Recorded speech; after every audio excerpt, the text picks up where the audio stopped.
Assalamualaikum warahmatullahi wabarakatuh. Halo, bagaimana kabar semuanya?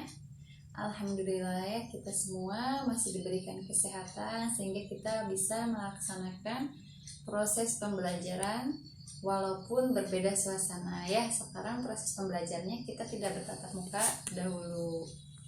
Tapi tidak apa-apa ya, jangan sampai mengurangi rasa semangat kalian dalam menuntut ilmu, dalam belajar ya. Dimana saja, kapan saja kalian bisa belajar. Baik, Ibu absen dulu ya hari ini. Siapa yang tidak hadir? Oke, kita doakan teman-teman kita yang kurang sehat supaya segera diangkat penyakitnya, supaya bisa mengikuti pembelajaran seperti biasanya. Dan kalian yang sehat, tolong selalu dijaga kesehatannya ya, karena saat ini kalian benar-benar harus bisa menjaga kesehatan kalian, karena kalau bukan kalian yang mengatur diri sendiri, siapa lagi ya. Selalu jaga pola makannya, pola istirahatnya yang cukup. Baik, pada pertemuan sebelumnya kita telah mempelajari mengenai macam-macam iklan, pengertian iklan, slogan, dan poster ya. Iklan itu ada apa saja? Ada iklan niaga, oke, kemudian iklan non niaga, ada iklan baris, kolom, ya penawaran, dan masih banyak lagi. Kalau slogan itu biasanya berbentuk kata-kata. Kemudian poster biasanya bisa kalian jumpai di jalan-jalan kayak gitu ya. Poster itu biasanya ada gambar dan tulisannya. Nah, ketiga, poster, iklan, kemudian slogan itu selalu apa? Kalimatnya itu sederhana, singkat, padat, dan jelas ya.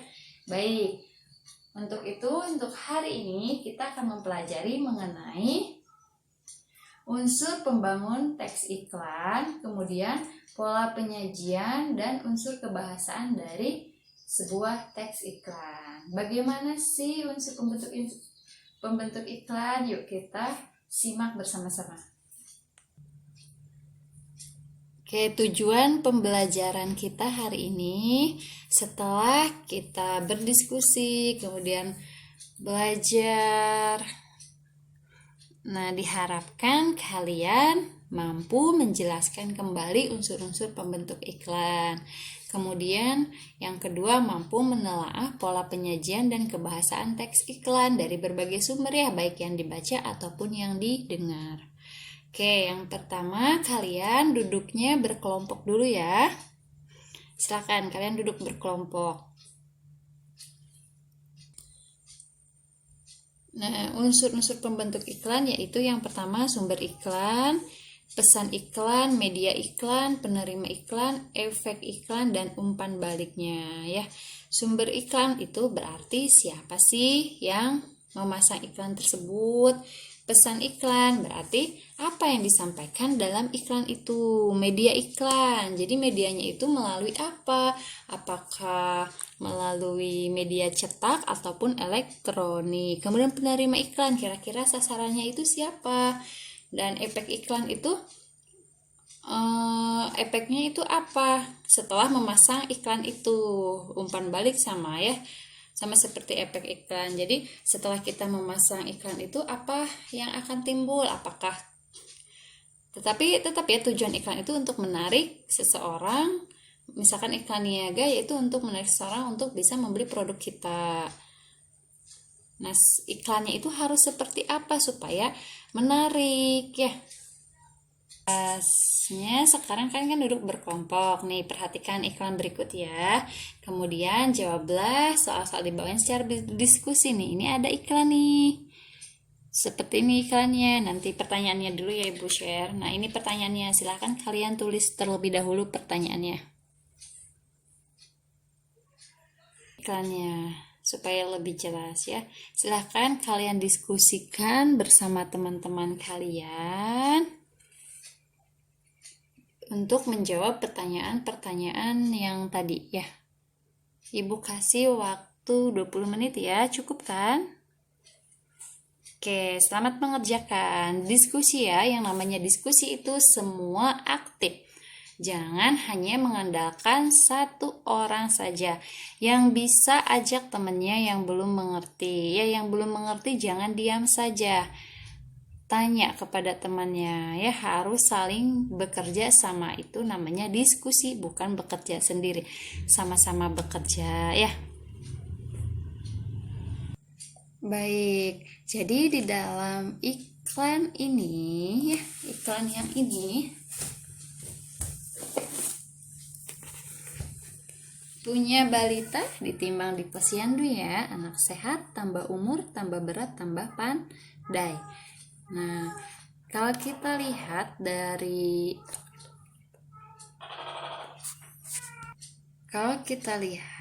iklan ini, dalam iklan ini itu mengandung unsur-unsur pembentuk iklan yang tadi, ya. Oke, kita lanjut. Nanti ini dipresentasikan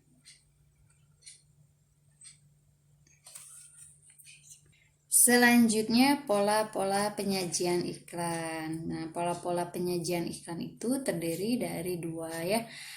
Pola-pola penyajian iklan itu maksudnya bagaimana, ya? Cara menyampaikan iklannya itu melalui apa? Itu namanya pola penyajian iklan. Menyajikan berarti menyampaikannya itu harus bagaimana? Yang pertama itu melalui iklan media cetak, ya. Iklan media cetak itu karakter utama intinya, ya, dari iklan itu menyampaikan pesan-pesan supaya pesan-pesan lebih ke persuasif ajakan, ya. Nah, untuk iklan media cetak itu mengutamakan kejelasan dalam kata-katanya, ya. Iklan di media cetak mengandalkan desain grafis seperti warna dan bentuk hurufnya, tata letaknya, serta gambar-gambar. Iklan di media cetak memiliki beberapa macam. Berdasarkan keluasan ruang itu, iklan media cetak itu iklan baris, kolom, display, dan advertorial. Jadi media cetak bisa kalian lihat iklan tersebut di koran ataupun majalah, ya. Nah, kalau di koran ataupun di majalah itu lebih ke mengandalkan desain grafis penampilannya, ya. Dari bentuk hurufnya yang cocoknya harus bagaimana, tata letaknya, kata-katanya harus gimana, gambarnya harus warna apa, gambarnya harus ditaruh di kanan, kiri, atau bawah. Itu, ya, kalau di media cetak. Tujuannya apa, ya? Tujuannya supaya tertarik, ya. Karena memang tujuan dari iklan itu bertujuan untuk membujuk, menarik, ya. Iklan baris kalian tahu kan? Sebelumnya Ibu sudah menjelaskan pada pertemuan sebelumnya, ya, iklan baris, kolom, display, dan advertorial. Selanjutnya itu iklan media elektrik atau elektronik, ya. Iklan media elektronik merupakan iklan berbasis perangkat elektronik yang mencakup beberapa unsur sebagai berikut. Jadi iklan media elektronik itu ada iklan radio, iklan televisi, dan iklan film. Apa itu iklan radio? Iklan radio itu yang mengandalkan efek suara, baik itu berupa tuturan, musik, maupun bunyi-bunyi. Biasanya kalau di radio-radio itu suka ada kan iklan. Kemudian yang televisi, iklan ini mengandung unsur suara, gambar, dan gerak. Di televisi banyak sekali, ya. Kalau misalnya kita nonton film, pasti ada iklannya. Banyak sekali, ya, di sana. Kemudian iklan film. Iklan film ini yang tersaji dalam judul film produk sinema nih, yang biasa nonton pasti tahu nih. Sebelum filmnya dimunculkan atau diputar, itu ada iklannya, ya. Sudah pernah ke bioskop semua kan? Nah, sebelum kalian nonton, misalkan nonton Ayat-Ayat Cinta, nah biasanya sebelum film itu diputar ada iklan-iklannya. Biasanya iklannya itu kadang ini, ya, film-film berikutnya yang akan tayang berikutnya. Nah, di samping karena medianya, keberagaman iklan juga dapat dilihat berdasarkan isinya. Jadi kalau menurut isinya, iklan diklasifikasikan dalam 3 jenis, yakni iklan pemberitahuan, layanan masyarakat, dan iklan penawaran. Oke, selanjutnya mengenai struktur iklan. Itu ada pengenalan produk dan pernyataan persuasif. Nah, contohnya mie ayam Pak D. Rasa bintang 5, harga kaki 5. Cobain kuy. Ya, kayak gitu ya. Jadi, yang pertama mie ayam Pak D itu adalah pengenalan produknya. Berarti produknya itu adalah mie ayam Pak D. Kemudian pernyataan persuasifnya apa? Harga gimana? Rasa bintang 5, harga kaki 5. Nah, itu adalah kalimat ajakan, kalimat yang menarik untuk mempengaruhi seseorang ya, untuk mempengaruhi halayak. Jadi harganya kaki 5, rasanya bintang 5, seperti apa sih? Biasanya kayak gitu ya, penasaran. Kemudian cobain kuy, sama ya, itu juga kalimat persuasif yang mengajak, cobain yuk, kayak gitu. Cobain kuy, biasanya kan suka gitu ya kalau di makanan. Itu adalah struktur iklan. Yang terakhir itu ada kaidah kebahasaan teks iklan. Yang pertama, yang namanya iklan ya pasti tujuannya itu untuk membujuk. Jadi di dalam teks iklan itu harus kalimatnya atau kata-katanya bersifat persuasif, bujukan ya, atau dorongan tentang suatu kebiasaan ataupun gaya hidup. Kemudian yang kedua, pernyataan-pernyataan dalam teks iklan umumnya bersifat imperatif, yakni permintaan, ajakan, dorongan atau larangan. Larangan juga ada kan, misalkan dilarang buang sampah di sini. Nah, itu juga itu maksudnya dari pernyataannya bersifat imperatif. Nah, kalimat imperatif itu sendiri ditandai oleh kata-kata seperti temukan. Kata lainnya adalah ikutilah, hadirilah, wujudkan, nyatakan, nikmati, sebaiknya, marilah, ayo, dan janganlah. Itu adalah contoh dari kata-kata pernyataan bersifat imperatif ya. Intinya imperatif itu permintaan, ajakan, dorongan atau larangan ya. Kemudian yang ketiga, bahasa iklan seringkali menggunakan bahasa sederhana, mudah diingat dan mudah pula dipahami. Iyalah ya, kalau iklan itu sederhana ya, mudah diingat dan mudah pula dipahami. Kalau misalkan berbelit-belit, itu namanya bukan iklan, mungkin penjelasan ya.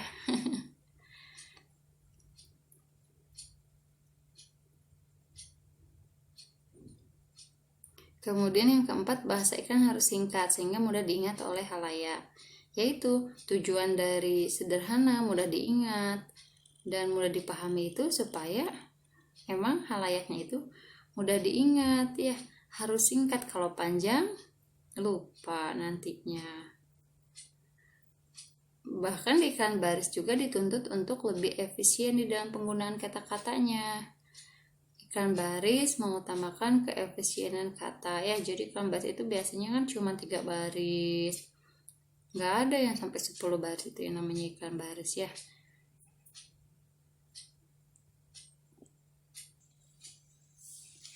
Biasanya juga yang kalau kalian pernah lihat ya di koran itu kayak yang namanya iklan baris ataupun kolom selalu ada singkatan-singkatan. Nah, ini contoh singkatan dan kepanjangannya.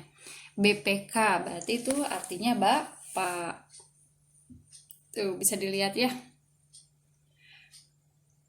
TH tahun, TP tanpa perantara, biasanya yang jual tanah ya.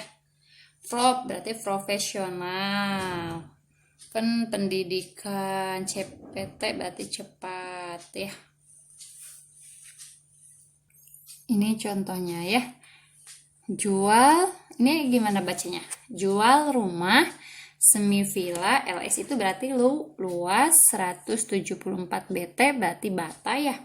4 BH kolam, 4 buah kolam. Air bagus, CCK cocok untuk peristirahatan. Hubungi 3283799. TP itu apa tadi? Tanpa perantara. Berarti kalau tanpa perantara kalian harus langsung menghubungi nomor yang sudah tertera ya.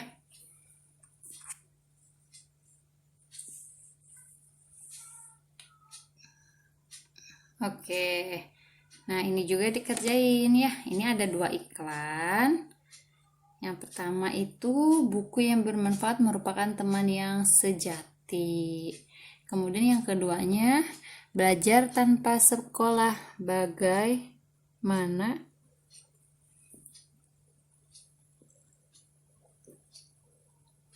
memantaskan seluruh dunia sebagai ruang kelas anak Anda.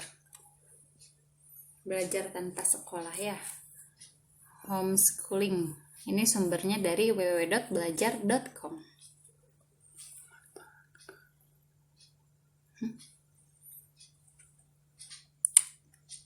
Ini tugasnya ya. Kalian bikin bagan seperti ini. Judul iklan yang pertama itu apa, isinya tentang apa. Tadi kan ada 2 iklan ya.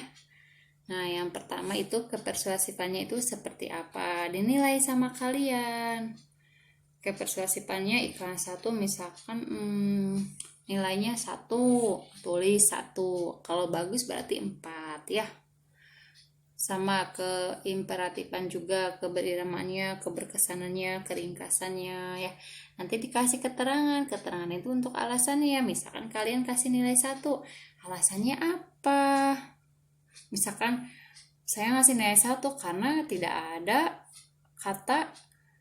kata-kata persuasifnya atau bentuk ajakannya, kayak gitu ya alasannya. Sama ya untuk iklan 2 juga kayak tadi. Jadi satu bagan itu untuk satu iklan. Nah, setelah itu nanti kalian tanyakan pendapat teman-teman kalian dari kelompok lain. Apakah sama ataukah berbeda pendapatnya.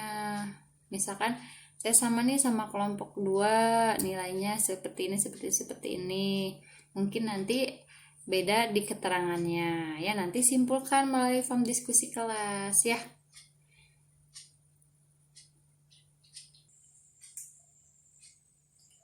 Baik, setelah kalian selesai mengerjakan tugas atau berdiskusi dengan teman kalian, kalian presentasikan ya setiap kelompoknya di depan teman-teman kalian ya.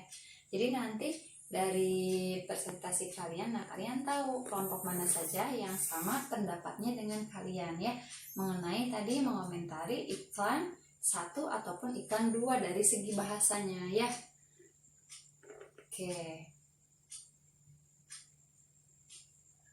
Jadi pembelajaran kita hari ini bagaimana unsur dari pembangun teks iklan itu ada apa? Ada berapa? Ada 6.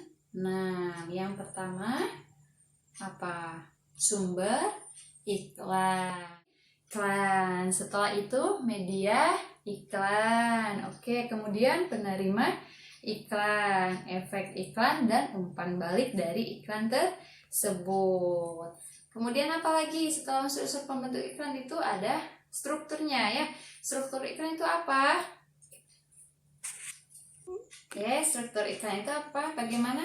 Pengenalan produk, kemudian pernyataan persuasifnya ya. Pengenalan, jadi kayak tadi apa contohnya? Mie ayam Pak De, apa? Harga kaki 5, rasa bintang 5. Cobain kayak gitu ya. Itu yang pertama, ada pengenalan produknya, kemudian ada pernyataan persuasifnya. Setelah itu pola-pola penyajian iklan itu ada 2. Yang pertama melalui media cetak, dan kemudian yang keduanya itu melalui media elektronik. Media cetak bisa kalian temukan di koran, majalah ya. Kalau elektronik bisa di internet, bisa di televisi, di radio ya. Bahkan tadi ada juga di film ya, film di bioskop. Baik, apalagi kaidah kebahasaannya? Bagaimana kaidah kebahasaannya dalam sebuah teks iklan? Yang pertama, kata-katanya harus bagaimana? Harus bersifat persuasif. Kemudian bersifat apa lagi? Bersifat imperatif ya.